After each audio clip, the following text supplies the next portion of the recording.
अस्सलाम वालेकुम, this is Mohsin Syed, you are watching my channel. जी तो आज हम फिर एक इंटरेस्टिंग टॉपिक के साथ वापस आ चुके हैं जिसका नाम है कि वो रिश्तेदार जो कि आपकी जिंदगी में उन्होंने आपकी जिंदगी अजाब बना चुकी हुई है। मैं इस वीडियो में सबसे पहले डिस्क्लेमर भी देना चाहता हूँ कि जो रिश्तेदार मेरी ये वीडियो देखकर ऑफेंड हो रहा है तो वो मैं उससे नहीं कि अपोलोजाइज करता हूँ कि नहीं आप ऑफेंड ना हो, मगर एट द सेम टाइम कुछ रिश्तेदार अच्छे भी होते हैं, कुछ आपके कि वो टॉक्सिक भी होते हैं। तो अभी आज इस वीडियो में हम जानेंगे कि टॉक्सिक रिश्तेदार क्या क्या ऐसी हरकतें करते हैं, क्या क्या कुछ ऐसा करते हैं जो हमें ऑफेंड करती हैं। बात हमें बुरा लगता है वो बातें करने से हम काफी बुरा महसूस करते हैं। तो जी तो हम इसके बारे में आज जानेंगे और इसी ये वीडियो इसके मुताबिक होने वाली है। तो वीडियो शुरू करने से पहले मेरी रिक्वेस्ट है कि अगर आपने मेरे चैनल को सब्सक्राइब नहीं किया तो मेरे चैनल को सब्सक्राइब कर ले और ताकि मैं आगे अच्छी से अच्छी वीडियो बना सकूँ, आपको एंटरटेन कर सकूँ। तो आगे बढ़ते हैं। जी तो वेलकम बैक। जी मैं बात कर रहा था कि टॉक्सिक रिश्तेदार क्या क्या कैसे कौन से होते हैं, कैसे कैसे होते हैं। वो रिश्तेदार जो कि आपके घर आते हैं, अगर आपके घर आने पर अगर उन्हें सालन में किसी बिरयानी में या सालन में आपको बोटी नहीं मिलती तो वो आपसे आपसे तलब कलामी करते हैं और आपसे ताल्लुक कायम नहीं करते।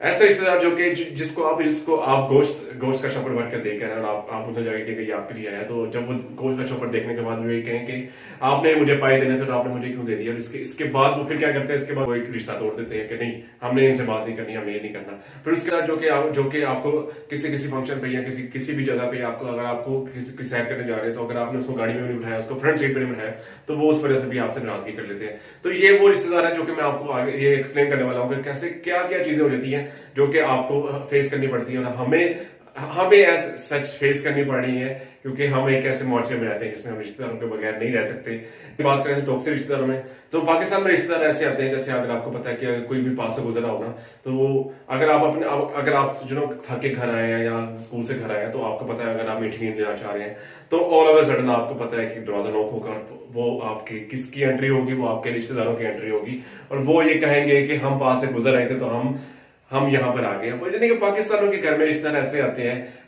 पाकिस्तानियों को तो नहीं मैं कह रहा, बट देसी फैमिलीज के घर में रिश्तेदार ऐसे आते हैं जैसे अंधेरी में शॉपर आते हैं। अब वो अंधेरी में शॉपर कहीं से भी आ सकते हैं और किसी जगह से भी आ सकते हैं, चाहे आपका घर जंगल में क्यों ना हो, तो वो यही कहेंगे कि हम वहां से गुजर रहे थे तो हमने कहा कि हम चक्कर लगा लें। तो और फिर जब वो रिश्तेदार आ जाते हैं तो आप उनकी फरमाइशें ही नहीं खत्म होती कि नहीं अब वो रिश्तेदारों के साथ आपको पता है कि पाकिस्तान में या देसी फैमिलीज में रिश्तेदार सारे इकट्ठे ही आते हैं, कोई सिंगल बंदा तो आएगा नहीं। अब उनको पता है उनके मामा चाचा बेटी या जो भी इसके फैमिली के होंगे तो वो सभी आएंगे। अब वो आगे आने के बाद ऐसी ऐसी फरमाइशें कर देंगे जो कि हमें भी नहीं पता होगा कि नहीं हमने ये करना था, हमने क्यों करना था, हमने क्या करना था। तो इस तरह की फरमाइशें शुरू हो जाती है। फरमाइशें शुरू होगी तो फिर पता है आपको हमें रिश्तेदारों की फरमाइशें पूरी भी करनी पड़ती है। अगर उनकी पूरी फरमाइशें पूरी ना करें तो आपको पता है फिर वो एक कि वो इस तरह का वो रिलेशन बिल्डअप होता है कि नहीं उसने मुझे ये नहीं किया तो मैंने उससे बात नहीं करनी, तो वो ये चीज हमें करनी पड़ती है। अब उनकी तरफ जाए ना कि उनको चाय ला के दें तो साथ कहेंगे नहीं मुझे पानी भी ला के दे, अगर पानी ला के दें साथ कहेंगे बिस्किट किधर है। तो इस तरह के इस तरह के सिनेरियोस बनते रहते हैं।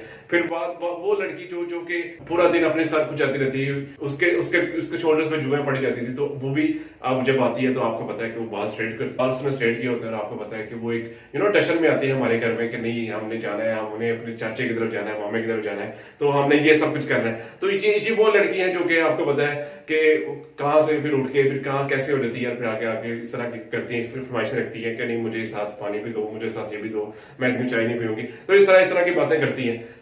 रिश्तेदारों का आना ऐसा कोई इतना बड़ा नहीं है कंसर्न के नहीं, जब वो आ जाते हैं तो कोई नहीं, उसको अल्लाह ताला ने भी कहा कि आपने अप्रिशिएट करना चाहिए कि आपने उन्हें होस्ट करना चाहिए अगर कोई मेहमान आपके घर आ जाए तो।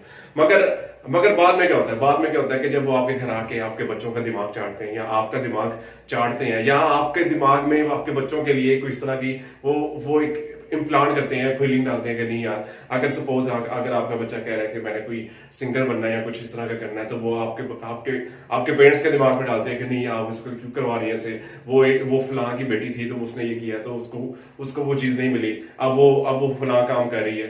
तो वो इस तरह की कंपैरिजन करने लग जाते हैं और ये वो टॉक्सिक रिश्तेदार होते हैं जो कि आपके पेरेंट्स का दिमाग भर जाते हैं और आपको जो आपके एम्स होते हैं वो भी नहीं कर पाते आप। तो इन इस तरह से बचने के लिए आपको कुछ प्लान कर लेना चाहिए जो कि आपको सेव कर सके इनसे। तक है। अब क्या होता है, अब बाज दफा जब रिश्तेदार आते हैं तो अब सामने कि वो बच्चे भी जिनके घर आए होते हैं उनके बच्चे भी आगे चले जाते हैं, तो वो सिनेरियो को क्रिएट करते हैं कि नहीं, वो पुरानी यादें याद दिलाते हैं आपको कि नहीं आपने ऐसा किया था, आप वो धूप में खड़े हुए थे तो आपने ये चप्पल पहनी थी या आपने उसमें सुसु कर दिया था। तो वो बंदा फिर वो एक फेडअप हो जाता है सुन के भी, तो वो बंदा फिर सोचता है कि कौन है ये आदमी, क्या लेने आया है। तो अगर जब ये बात हो जाती है तो अब कुछ कि वो एक जोक क्रिएट करेंगे, जोक क्रैक करेंगे, तो आप उसको फिर वो आपको हंसना पड़ेगा, ही करके आपको हंसना पड़ेगा। तो ये भी होता रहता है यहाँ पे देसी फैमिलीज में। अब आपको पता है कि बच्चे और रिश्तेदारों में थोड़ा सा गैप होता है, वो एक कि वो एक रिलेशन बिल्ड नहीं कर पाते, तो हमें उनके सामने जाना पड़ता है, कुछ भी करना पड़ता है। तो ये होता है यहाँ पे। तो ये तो बच्चों की बात। अगर बच्चे थोड़े बड़े हो जाए तो वो उनसे आके पूछते हैं कि नहीं की आपने इनकी शादी नहीं की, ये बच्ची बड़ी हो गई है, इसकी शादी करने की उम्र हो गई है, या बच्चा बड़ा हो गया है, शादी की उम्र हो गई, बच्ची की कहेंगे बच्ची की उम्र बड़ी हो गई है। बच्चे के मामले में वो गलत ख्यालात इम्प्लांट करेंगे उनके पेरेंट्स में कि नहीं आप उसको ये करवा लें, उसको ये करवा लें। जो भी आपके किसी भी किस्म की एडवाइस देनी है ना, वो आपको रिश्तेदार आपको देंगे। चाहे आपके करियर की एडवाइस है, आपके बच्चे की किसी शादी की एडवाइस है, किसी भी चीज की एडवाइस है ना, वो आपको आपके रिश्तेदार देंगे। और वो एडवाइस है आपकी चले ना चले, वो एक अलग मैटर है, मगर वो रिश्तेदार आपको एडवाइस लाजमी देंगे। तो इस तरह की एडवाइसेस भी आपको मिलती रहती हैं आपके बच्चों की शादी से लेके, आपके बच्चों की तालीम के लेके, सब्जेक्ट चूज करना है, फलां ये जो जितनी भी चीजें ना आपको रिश्तेदारों से मिलती हैं। तो जी, तो आज के लिए इतना ही। तो अगर आपको वीडियो अच्छी लगी ना तो मेरे चैनल को सब्सक्राइब करना ना भूलें, और मेरे चैनल को सपोर्ट करते रहें, ताकि मेरे चैनल को सब्सक्राइब करना ना भूलें।